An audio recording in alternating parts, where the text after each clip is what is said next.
you guys? What's going on, Harlan? Tis the season.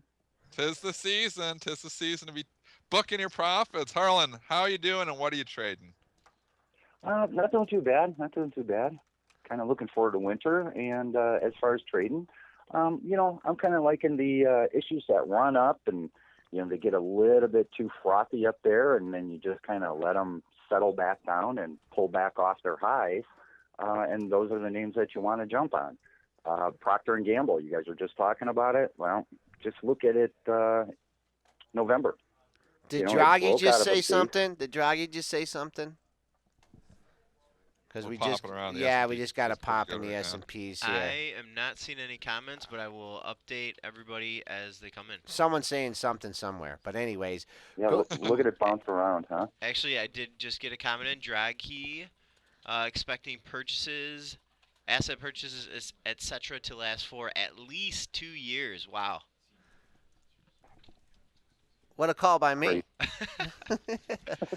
Anyways, what do you think about this Procter and Gamble? You mentioned that right off the hop. Sold off yesterday, pretty decent volume. And now, I don't know if you were buying it yesterday or were looking at buying it yesterday, but now a little upgrade here, and you get a pop. You erase all those gains, Harlan. I mean, is that, you're not going to be chasing it up, buying it off this open, are you? No. I use it as an example of an issue that broke out of a base in October when you look at a daily chart, went on a run to, let's just say mid-November. And then you see that, it kind of pulled back off its highs for 2-3 days down into the, 87 range. That was your entry, nice uptrend. Stock pulls back off its highs, and then that's when you jump on them is when they start to work their way higher. Another good example would be Wells Fargo, WFC. Okay. That stock's starting to look a little bit itchy here, don't you think, Harlan? Well, I'm so keyed in on the November pullback off its highs. Because, after a stock makes a big run, they consolidate those gains two ways. Yeah. They either go sideways through time or they pull back.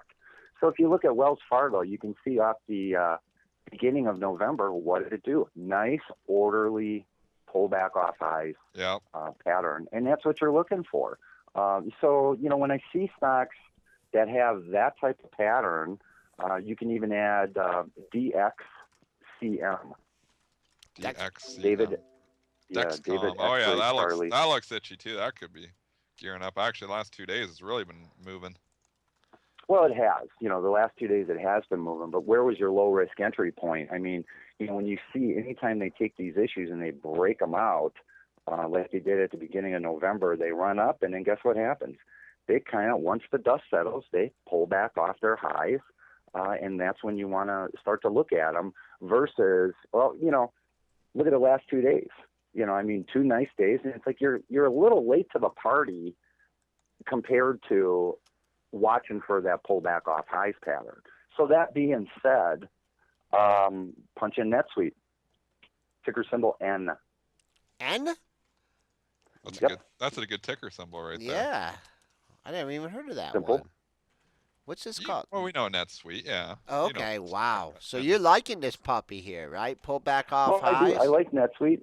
Nice orderly pullback, and here's the same thing. When you see these, they run these stocks, they pop them, they run them, and everybody, all the emotional money says, "Oh, I got to get in," out of what? Out of fear of missing it after they already missed it. So once the dust settles from the highly emotional money, what tends to happen? They either go sideways and consolidate, base build, or they pull back off their highs. And here's one that is doing exactly that. I'm sorry to break in here, Harlan. Sorry to break in here, but they did not like what Draghi said at all here. S&Ps are losing altitude here. Down now, we're in the red. Came within one tick of the all-time high, 2,076. Now we're trading in the red here. So whatever the dragster said, it wasn't good enough. Well, right. He only said 2 years, and they wanted 5. I'm getting. Well, I mean, isn't it pretty sad when policy is talk? When you start, the market hinges on, some big Fed head saying, hey, we're going to do this or we're going to do that. No, it is, and we'll see what happens here. I love to see the Spoos get back up in the mid 270 handle here. Mid range on the day is 2,072.50. That coincides with the all-time closing high at 2,072.50. It's funny what we consider to be a big sell-off nowadays. The S&P futures roll over 4 points. We're like, whoa, what's going on? Okay, sorry to interrupt you, Harlan. You were talking No, about... that's perfect. I mean, you got to look at the S&P though too. I mean, when you look at a daily chart, we could be going into a trading range in here. So, when you look at it from a daily perspective, there's a reason why we're stopping up at this 280-ish zone because it's a short-term resistance level. Also, if you line up your tops off of July highs and late November highs, this is also trend line resistance. So this is a logical stall point. But the big question is are we going to do, go sideways between, call it 2050 and 2080? That would be nice. That would be a nice consolidation and digestion of the most recent run for another leg higher if we're going to ultimately go higher. But for right now, it's a trading range. Buy the dips and sell the rips. So that's how you get your projections, because, I mean, obviously when I like to do my daily levels in the S&Ps, I run out of, resistance levels. I also kind of rely sometimes on the old pivot point formula. Harlan, I'm not sure if that's something that you've ever used for your calculations, but it kind of takes into account the previous day's range and gives you projections.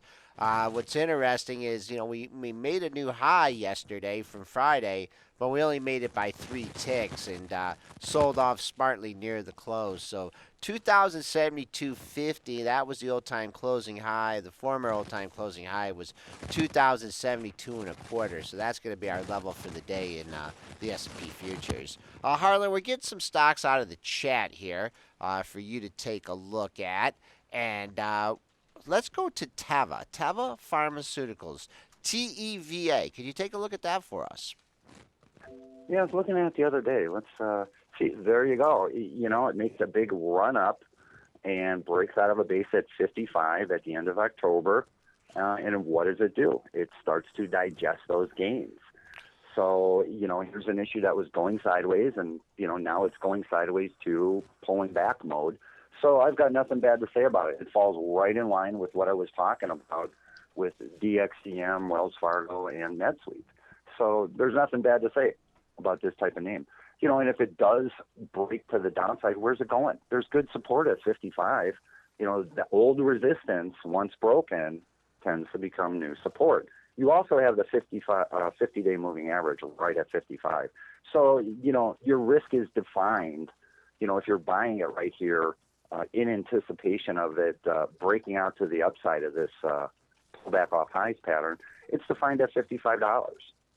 Meaning it can go down to $55 and still not have a problem. It just means you're going to be down a little bit. Would you whack this thing going through all those lows between 56.42 and 56.66? I mean, even got some lows above that, 81.77, yesterday's low 92. I mean, if the 50 days down there at 55, that's where it broke out from, would you be tempted to whack it short side going through that level, or do you feel, do you short stuff, Harlan? Well, it depends on who you are. It really depends on who you are and who you choose to be. I mean, if you're a day trader and you're a very short-term, time frequency-oriented person, I can see exactly why you're saying that. For me, I'm not exactly that type of person. I'm more of a swing trader, more of a daily type of investor versus doing these really short-term swings. Okay, excellent. So, but I see a lot of validity to what you're saying. Okay, let's see what else we get coming out of the chat here. What's going on with Coke right now? Coca-Cola is trading down 40 cents. Brentster, is there anything breaking on Coke? Coca-Cola. I don't know if there is or not, but just look at Coke. It just fallen out of bed here. I don't know if that's with the S&P futures. There's a small selling balance of 47,000 shares, but Man, Coke down 40 cents. That's a pretty big move. Not seeing any headlines here coming out of Coke. Follow through from yesterday, maybe a little bit of nervousness with the S&P futures selling off 3 points, but I don't know, man. Coke down 40 cents in the pre-market. That's pretty crazy. What do you think about this Coke chart here? And where would you step back into this one, Harlan? 43 and Gosh, change. where's support? Where's support? I guess you can see mid-November. There's some. The 50-day is at 42.5, and you're looking at 42 and call it 3/4. There's some support there. So for me, that's what I'd be looking for. But it's a pretty sloppy chart over the last 2-3 months. And for Coca-Cola, yeah, that's pretty rare. I mean, usually it's a pretty tight stock. Right. I mean, how do you get a really good bead? Where's the structure? Where's the nice order? We have a saying, it's only the best and forget the rest. And when we mean only the best, we're looking for nice, tight, orderly chart patterns that we can work with versus this, wow, it's like a yo-yo the last 2 months. So for me, I just step aside. We're looking at just looking at a few other movers here today, and some stocks that actually are getting a big upgrade is Mobileye, and one we haven't talked about for a while, MBLY. They're getting upgraded at Deutsche Bank. This stock has been pulling way off of those highs, Harlan. It did get a little bit of a lift yesterday ahead of this upgrade, and now today it's trading up almost $2 on this upgrade from Deutsche Bank. What are your thoughts on this one? Well, I like the company. I think ultimately you're going to see, if you've ever seen the movie I, Robot, in the future, it's a future movie. Ultimately all our cars are pretty much going to start driving themselves before you know it. Where's the industry going to be in 10 years? So, I can see that as ultimately becoming a nice cult favorite, more of a, emerging technology as we move forward into the space age of cars, if you will. So, but why did it stall out yesterday or the day before? Take a look at it. Go all the way back to when it went public. It spiked in August out of the gate, sold off, and then it came back up to, call it 38, 39, sat there for 3-4 days, looked identical to Baba when it broke out at 100. And so, that was your old support, old resistance, broke out, ran up, and now it comes back down to test that new support level. It's not a big one, but, nonetheless. So, it's an issue that I watch. You've got some overhead supply up in that 43 to 47 range. So, maybe it gets up there and bangs its head on that ceiling for a while, and if it busts through, good. So it's one that you definitely want to keep an eye on at least. And who's not to say over the next 3 to 6 months, these lows down here end up being ahead of a Head and Shoulders bottom, with the October lows being the left shoulder. So it's a developing pattern that you want to at least pay attention to. So would you chase it here? Or would you wait for it to pull back a little bit? I pretty much, for me personally, I wait for it to pull back. Think about it. When you have a $40 stock up, a couple of points, that's a 5% move already. That's a nice trade in itself. Okay, let's. You mentioned Baba there, and this thing has been getting a little bit sloppy as well. What's your take on Alibaba? Well, line up your lows in the October lows to your highs at 120.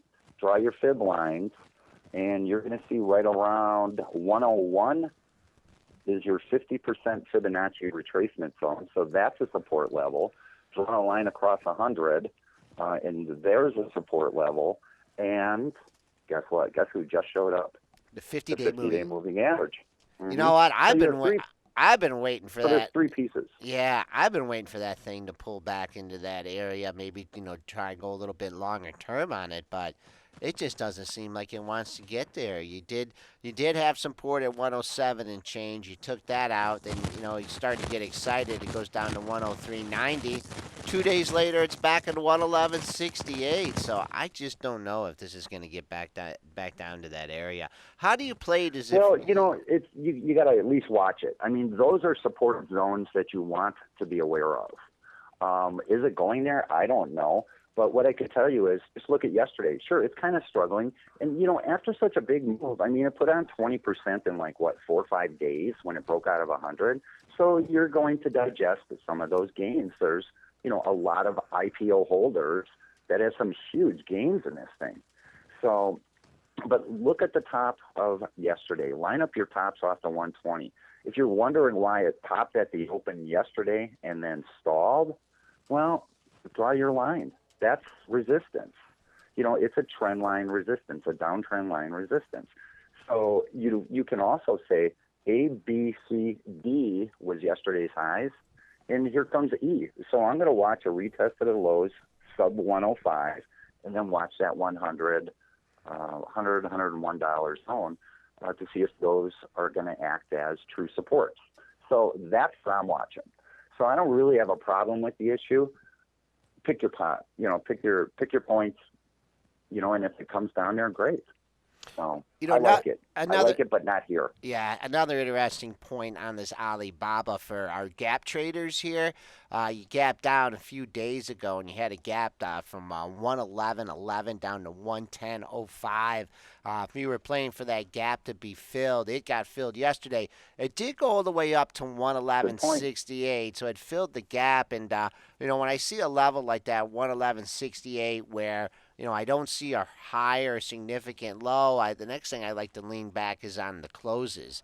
And the close last Friday was 111.64, went to 111.68 and pulled back here. So this is, like you say, kind of a sloppy chart, but longer term, we'll see if I can get to those levels we talked about. In the short, it is kind of a sloppy chart, but you know what? There is order in that sloppiness. You just have to kind of look at it a little differently. I'll give you a good example of what it may be tracing out. Punch in LinkedIn, LNKD.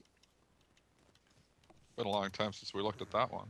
Ooh, look at that. Now look at off its peak of, I'll call it 240. See the pattern? A, B, C, D, E. 5 waves down right to the 50-day moving average.